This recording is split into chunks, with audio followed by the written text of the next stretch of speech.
Os colaboradores e amigos do Ministério Jimmy Swaggart convidam você a se unir conosco nesta hora de culto e louvor, quando Jimmy Swaggart vai proclamar com ousadia a mensagem do poder de Jesus para mudar vidas. Sometimes gently sing. Se você tem a Bíblia hoje, abra por favor comigo no livro de João, capítulo 3. São João, capítulo 3, começando no versículo 14. Jesus disse, começando no versículo 14, e ele está falando a Nicodemos, e diz, e do modo porque Moisés levantou a serpente no deserto, assim importa que o Filho do Homem seja levantado. Ele está falando da sua crucificação, para que todo o que nele crê tenha vida eterna. E então o grande versículo 16, porque Deus amou ao mundo de tal maneira que deu o seu Filho unigênito para que todo o que nele crê não pereça, mas tenha a vida eterna. Porquanto Deus enviou o seu Filho ao mundo, não para que julgasse o mundo, que bela declaração, mas para que o mundo fosse salvo por ele. Quem nele crê não é julgado, o que não crê já está julgado, porquanto não crê no nome do unigênito Filho de Deus. O julgamento é este, que a luz veio ao mundo e os homens amaram mais as trevas do que a luz, porque as suas obras eram más. Pois todo aquele que pratica o mal aborrece a luz e não se chega para a luz, a fim de não serem arguidas as suas obras. Quem pratica a verdade aproxima-se da luz, a fim de que as suas obras sejam manifestas, porque feitas em Deus. A mensagem que eu creio que Deus me deu para pregar hoje, e Ele está falando ao meu coração, já faz diversos dias e diversas semanas, é esta: pode um Deus amoroso mandar uma alma eterna para um inferno eterno? Um dos meus caros amigos, agora ministro do Evangelho, um homem a quem tenho um enorme apreço, não vou dizer seu nome, mas quando ele estava na adolescência ainda, ele caiu de cama, seriamente enfermo. Alguns dos melhores médicos do lugar disseram que ele não viveria, seria impossível, poderia ir num instante. Ele tinha nesse tempo uns 15 anos. Estava preso à cama sem poder pôr os pés no chão. Quase todos os dias ele perdia a consciência e voltava. Antes de ele ficar doente, com essa doença de sangue do coração, ele era membro de uma certa igreja. Muito fiel, nunca faltava, já tinha sido batizado.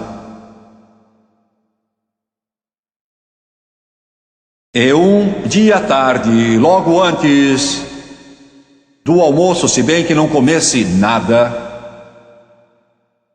o irmão estava com ele. Ele olhou para o irmão e com voz muito fraca disse a ele: depressa, chame vovó, estou morrendo. Sabia que ia morrer. Estava desfalecendo.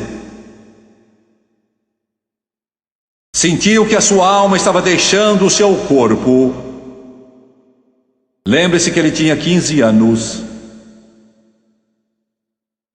E ele disse, a coisa mais horrível aconteceu. Ele sentiu que ia descendo mais.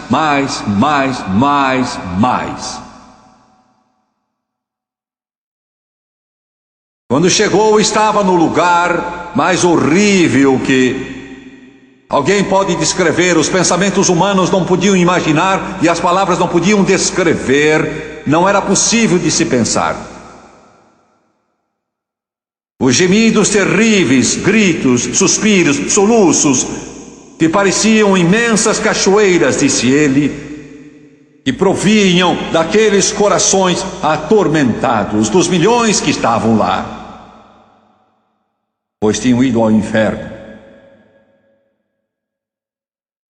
E os pensamentos que vieram a ele, aí nesse lugar, ele se viu deixando o corpo. Ele antes estava em sua cama e então estava naquele abismo e ficou pensando: Deus, não pode ser, isso é impossível. Antes de tudo, eu tenho só 15 anos. Segundo, sou membro de uma igreja. Terceiro, já fui batizado em água. Quarto, eu sempre ia à igreja antes de ficar doente. Procurei ser bom. Agora ouçam bem o que eu estou dizendo. E ele disse que algo chegou a ele no meio de tudo aquilo, um espírito. Então pôs a mão no seu ombro e disse: acompanhe-me. Ele viu uma porta se abrir e o barulho que crescia de volume, som que vinha daquelas gargantas de milhões e mais milhões, subiam literalmente por aquela grande abertura. E ele estava se retorcendo e soluçando: oh meu Deus, meu Deus, meu Deus, não posso vir a este lugar. E o Espírito o puxava cada vez mais. E aí de repente, ele disse, uma voz surgiu, ou melhor, soou. Não viu ninguém, mas parecia em sua mente, no coração, no espírito, ele sabia que era Jesus. Jesus disse não, com uma voz de autoridade disse: pare. E o espírito largou sua mão, o espírito mau nessa hora. Alguns minutos depois ele acordou, naquele mesmo quarto em sua casa, e a avó estava curvada lavando seu rosto, e ele estava lá chorando e soluçando, sabendo que se Deus o deixasse morrer, ele teria ido para o inferno para todo sempre. Sabendo que apesar de ele ir à igreja, ser fiel à sua igreja, ser membro de uma igreja, ser batizado em água, tendo somente 15 anos, ele nunca tinha nascido de novo.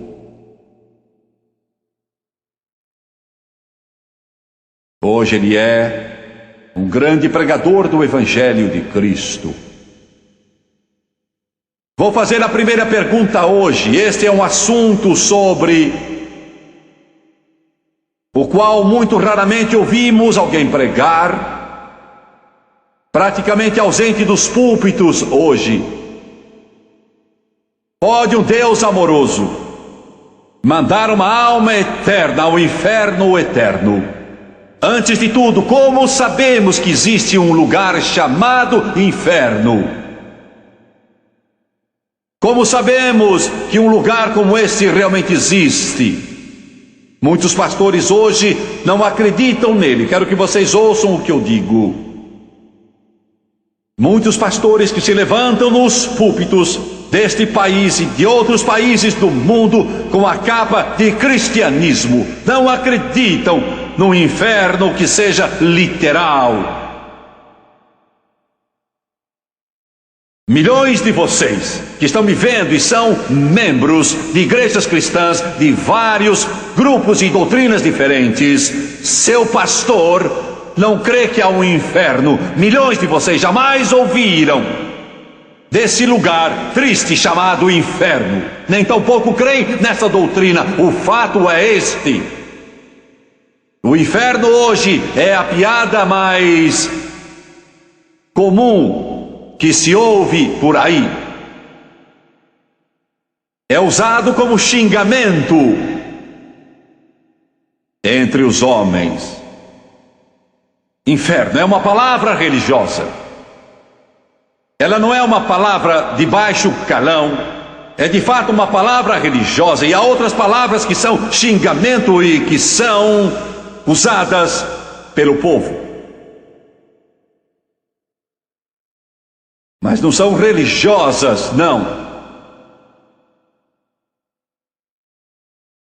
Uma frase que se ouve muitas vezes por aí, e milhões dizem quando não gostam de alguém, dizem: vá para o inferno, sem ter ideia nem remota do que de fato estão dizendo, e nem de longe entendendo a conotação da palavra que usaram e do significado de mandar alguém para este lugar terrível. Vá para o inferno. Como saber se há um lugar como esse? Não faz diferença. O que os teólogos dizem não faz diferença. O que os seminários ensinam não faz diferença. O que os educadores dizem não faz diferença. O que evolucionistas dizem não faz diferença. Ouçam. De fato não faz diferença. A única coisa que faz diferença é o que ela diz. A Bíblia. A Bíblia. A palavra de Deus. A Bíblia nos diz que há um inferno.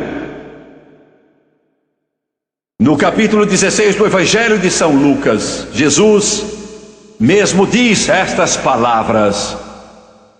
Versículo 23.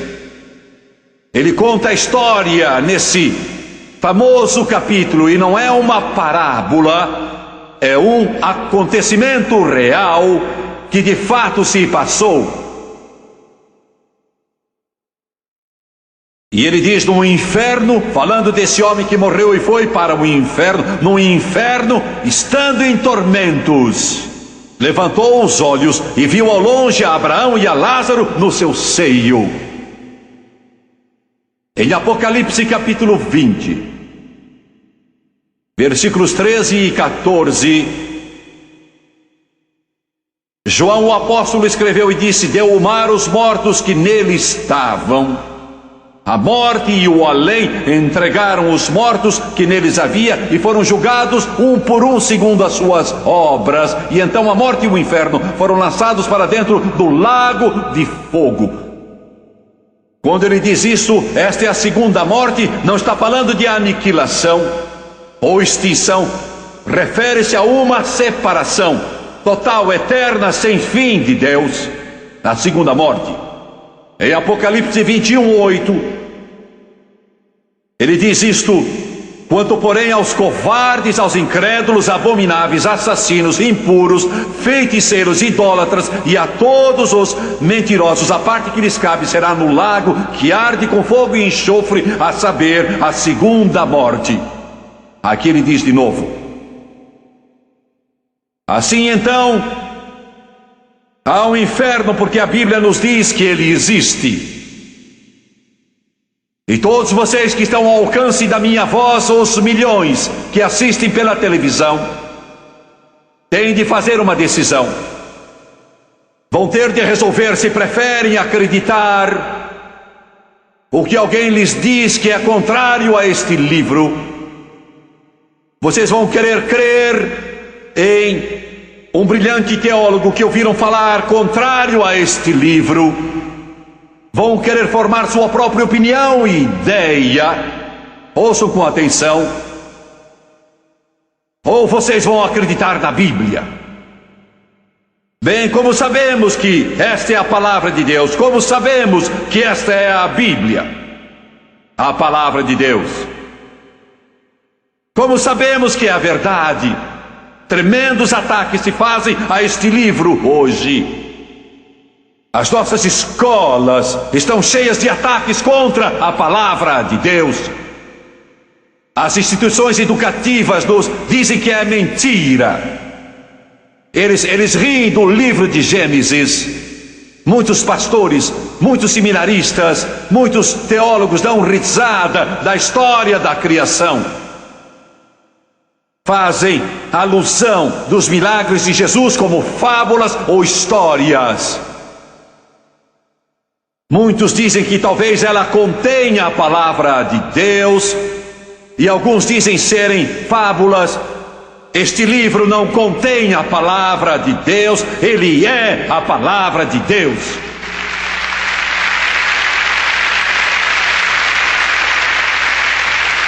Como sabemos disso?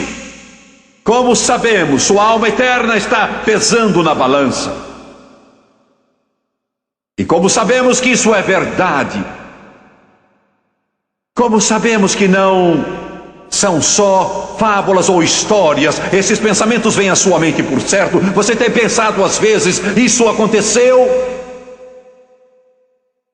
Porque a Bíblia é um livro histórico, bem como profético. E se um tio dessa história está errado, tudo está errado. E eu vou dizer isso de novo. Se existir um único erro, eu não disse na tradução, porque existem erros na tradução, mas cópias originais, no original bíblico, se houver uma pequena contradição ou erro, jogue tudo na lata de lixo, não merece a nossa fé. Mas estou aqui para dizer hoje, não há erro nenhum sequer, nem sequer um engano. Ela é a palavra de Deus, do Gênesis ao Apocalipse.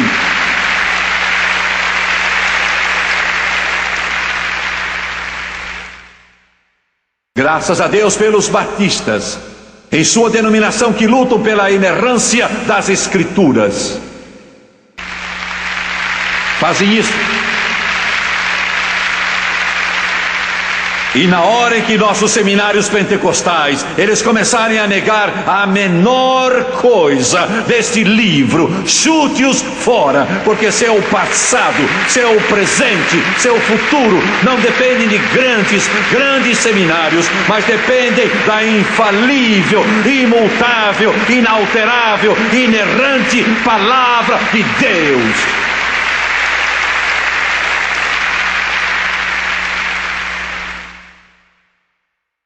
Ouçam-me. Milhões de dólares têm sido gastos em arqueologia. Há mais de 100 anos atrás, alguns arqueólogos, quando escavavam e encontravam certas coisas, diziam: isso prova que a Bíblia não é a palavra de Deus. Mas todas as vezes que achavam escavações arqueológicas subsequentes, que o que pensavam desacreditar a Bíblia era desacreditado por escavações futuras, nem uma pá de terra sequer, não importa quem a tenha trabalhado, jamais desacreditou as palavras deste livro que tenho nas minhas mãos. Você pense nisso.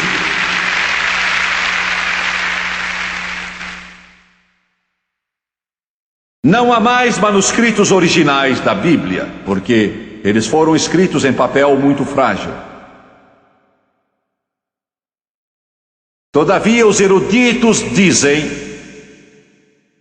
que, para se verificar a autenticidade de uma obra, o manuscrito original não é necessário, contanto que se tenha ao menos 10 cópias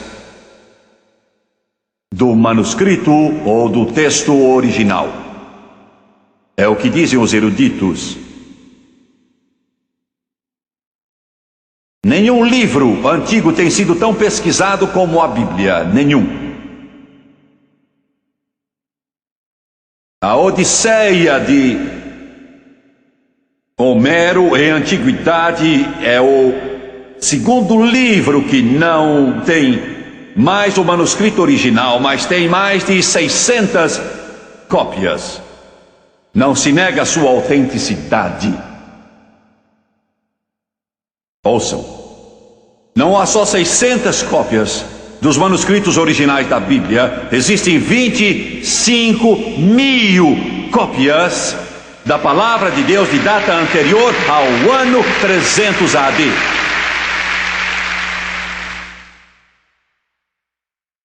Você pode confiar sua alma, seu passado, seu presente e futuro. E ela é a palavra de Deus. Desde as palavras no princípio, Deus. Aleluia. Eu gosto disso. Glória a Deus. No princípio, Deus. Até a última declaração feita, a graça do Senhor Jesus seja com todos, amém. Tudo que está entre as capas é a Escritura, a palavra do Todo-Poderoso. Creia nela, ame-a. Toda noite, não toda, mas quase toda, quando vou para a cama, Francis está de um lado e a Bíblia está do outro. Muitas vezes eu a pego e a ponho junto ao meu ombro ou junto do rosto. Não, este volume não tem nenhum poder mágico nele, mas eu o amo, vivo por ele, pus meu coração, esperança, sonhos e futuro nele, porque é a palavra de Deus. E quero dizer mais uma coisa, é a única palavra de Deus, não há outra palavra de Deus, tudo mais é falso, não há outra palavra senão esta é a palavra, não há outra palavra. No princípio era o Verbo, e o Verbo estava com Deus, e o Verbo era Deus. Aleluia. Quando a fizermos voltar às nossas escolas, resolveremos os problemas delas.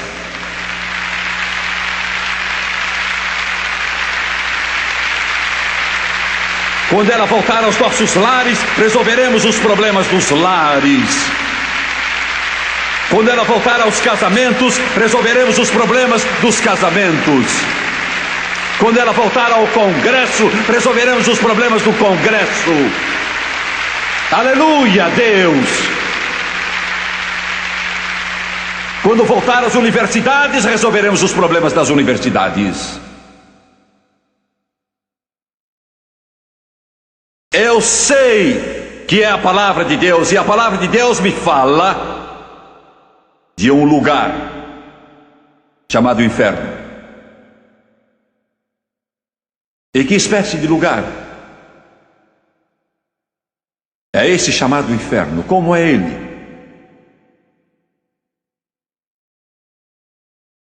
Quero que você pense nessa pergunta. A Bíblia nos fala de um lugar chamado inferno. Mas que tipo de lugar é este? Em Apocalipse 20, versículo 10, João escreve e diz: o diabo, o sedutor deles, foi lançado para dentro do lago de fogo e enxofre, onde também se encontram não só a besta como o falso profeta, e serão atormentados de dia e de noite, isto é, pelos séculos dos séculos. Primeiro, o inferno é eterno. Quero que você pense, eis o pensamento mais horrível que alguém poderia ter, porque a Bíblia também nos diz que espaçoso é o caminho que leva à perdição, e são muitos os que entram por ele, e apertado é o caminho que leva à vida, e são poucos os que o encontram. A maior parte dos homens, digo isso com tristeza, a maior parte dos homens morreu e foi para o inferno. A maior parte dos homens hoje está no rumo do inferno. Espaçoso é o caminho, e muitos são os que entram por ele. Apertado é o caminho que leva à vida, e poucos o encontram. Os que estavam lá desde o princípio, no começo da criação, mandados para lá, ainda estão lá. Eles vão ficar lá para todo sempre.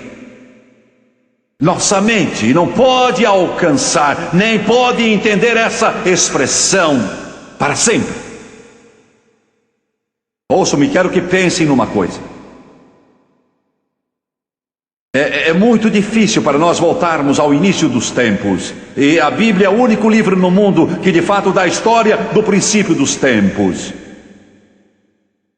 Cronologicamente ninguém sabe quando foi, mas aproximadamente 6.000 anos, podem ter sido até 7, podem ter sido mais. Mas se foi basicamente uns 6.000 anos e houve apenas uns 5,5 milhões de horas que se passaram desde o início do tempo. Pense no que acabo de dizer. 5,5 milhões de horas, porque cada um de vocês neste lugar e cada um que assiste pela televisão, vocês não são o resultado, ou não foram produzidos como resultado de um caldo inicial. Um produto acidental da evolução. Os humanistas dizem que nós somos só uma parte do reino animal. Vocês não são uma parte do reino animal.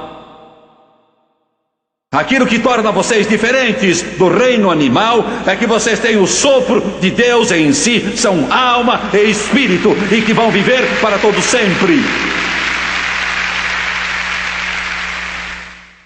Entendem isso? Deus pôs a eternidade no homem. Quero que pensem nisso. Vocês que estão aqui hoje, vocês pela televisão, daqui a 1 milhão de anos vocês ainda estarão vivos. 1 bilhão de anos estarão vivos. 1 trilhão de anos estarão vivos. Pense nisso. Você foi feito de modo tão maravilhoso. O corpo volta para o pó da terra para aguardar a ressurreição. A alma e o espírito vivem para sempre. Os humanistas dizem que somos só uma outra parte do reino animal. Corremos e acabou-se como os cães. Joga-se num buraco qualquer. Fiquem sabendo, por esta razão, a vida humana está barateando cada vez mais. Porque se o homem não tem alma, não tem espírito, ele é um mero acidente, um acidente biológico, produto da evolução, o resultado de um caldo primitivo, algures, e então você não serve para nada. Por isso temos o aborto. E que mal há nisso? É só uma pequena bolha, um tecido, um feto, não é nada. Vá a qualquer nação do mundo que não considere este livro e a vida não vale nada. O homem é mais do que um pedaço de carne. Ele é uma alma eterna.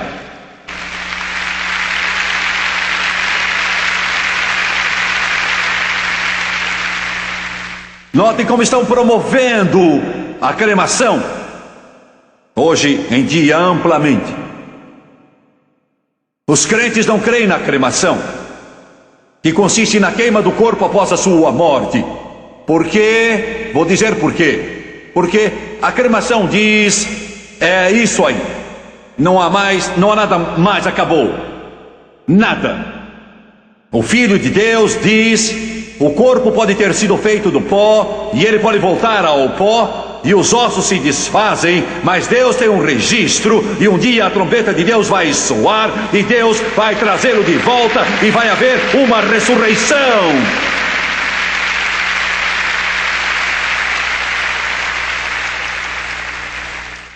O inferno é eterno. Eu orei hoje, Deus ajuda-me a dizer eterno.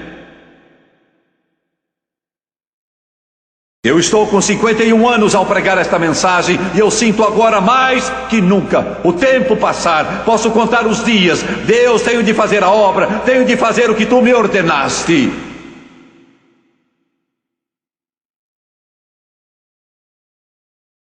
O inferno é eterno e ele também é um lugar de tormento. Eu li para vocês há pouco Lucas 16.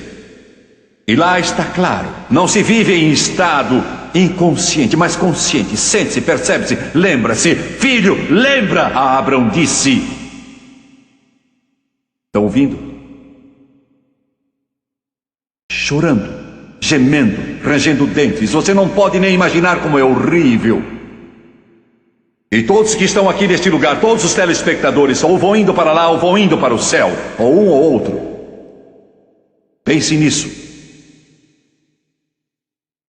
Em Lucas 16, versículo 27 até 31, o homem roga e diz: deixe-me voltar lá e avisar os meus irmãos que estão lá na terra. Quero contar a eles. E Abraão disse: se eles não ouvirem a Moisés e aos profetas, não ouvirão se um dentre os mortos voltar, agora mesmo no inferno. Milhões e milhões estão gritando e clamando, querendo avisar os seus queridos, seus irmãos, suas irmãs, sua mãe, seu pai, os filhos, as filhas, seus amigos, seus conhecidos, querendo avisar vocês: não venham aqui onde eu estou agora. Mas Jesus mesmo disse: se alguém viesse do inferno, e alguns vieram, eu relatei a história de um que veio no começo desta mensagem. E se alguém viesse a esta plataforma e fosse visto através da televisão e dissesse: estive no inferno, e o descrevesse para você, a maior parte iria rir dela.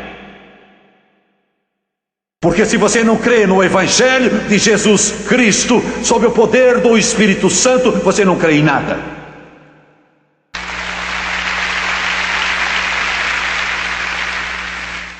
Pois bem, quem vai para o inferno? Quem vai para lá? Apocalipse 20, 15. João o revelador diz: e se alguém não for achado inscrito no livro da vida, esse foi lançado para dentro do lago do fogo. E se o seu nome não estiver escrito no livro da vida, ele não diz: se você não for membro de uma igreja batista ou Assembleia de Deus, dos Nazarenos, a igreja católica, ele não diz se você não der tanto dinheiro para fins caritativos, mas ele diz: se o seu nome não estiver escrito no livro da vida. Agora ouça. Vou fazer algumas declarações chocantes e quero que vocês me ouçam.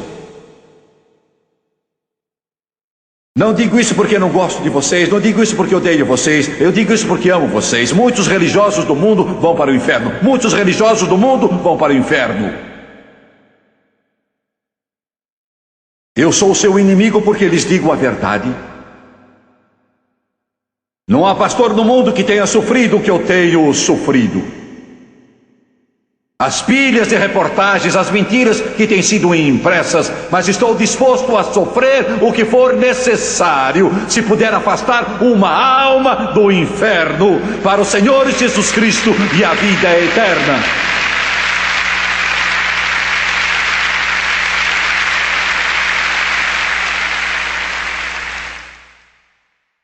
Isso faz o homem se agitar.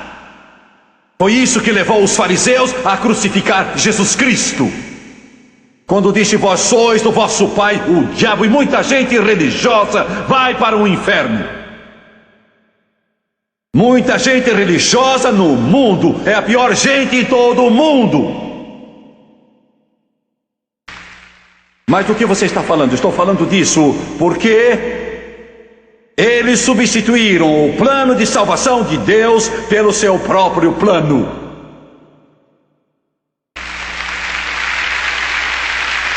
Sua salvação não está em você se chegar e se unir à primeira igreja batista, ou à primeira igreja metodista, ou à primeira presbiteriana, ou à primeira Assembleia de Deus, ou à igreja de Deus, ou aos nazarenos, ou outra igreja.